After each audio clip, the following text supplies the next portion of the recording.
அம், நம்ம இப்போ திருத்தணியை பற்றி தான் பார்க்க போகிறோங்க. இதுதான் என்னுடைய ஃபர்ஸ்ட்டு வீடியோ. மக்கா எங்களுக்கு கொஞ்சம் சப்போர்ட் பண்ணுங்கள்.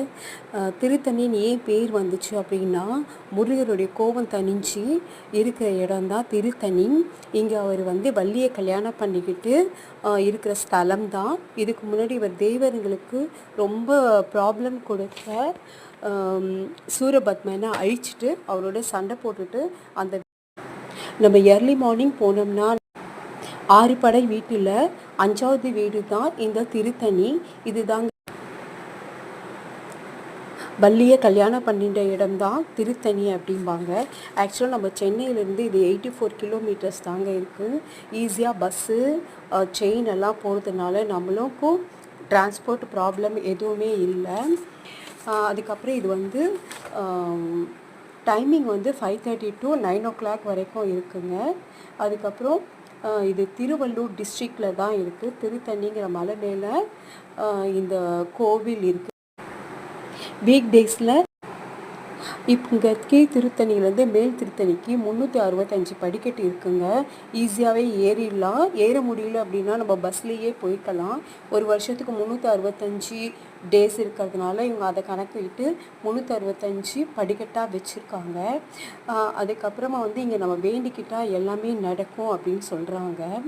அதுக்கப்புறம் இங்கே பஞ்சாமிரதமும் பாலாபிஷேகமும் ரொம்ப பிரசித்தமானது. இங்கே 4 விதமாக பண்டிகை கொண்டாடுறாங்கங்க.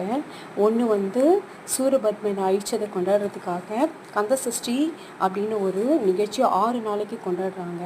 அதுக்கப்புறம் தைப்பூசம் அப்படின்னு ஒன்று இருக்குது. அது தாயார் பார்வதி கிட்ட முருகர் வேல் வாங்கினது. அப்புறம் ஆடி கிருத்திகை, இது ஜூலை மாதம் கொண்டாடுறாங்க.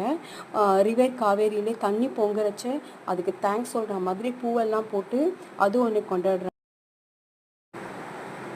இங்கே உப்பு கொட்டுறது. அதுக்கப்புறம் தைப்பூசம் அப்படின்னு ஒன்று கொண்டாடுறாங்க. அது தேவயானையை முருகர் கல்யாணம் பண்ணிக்கிட்டது தான். மோஸ்ட்லி இங்கே நிறைய கல்யாணம் தாங்க நடக்குது.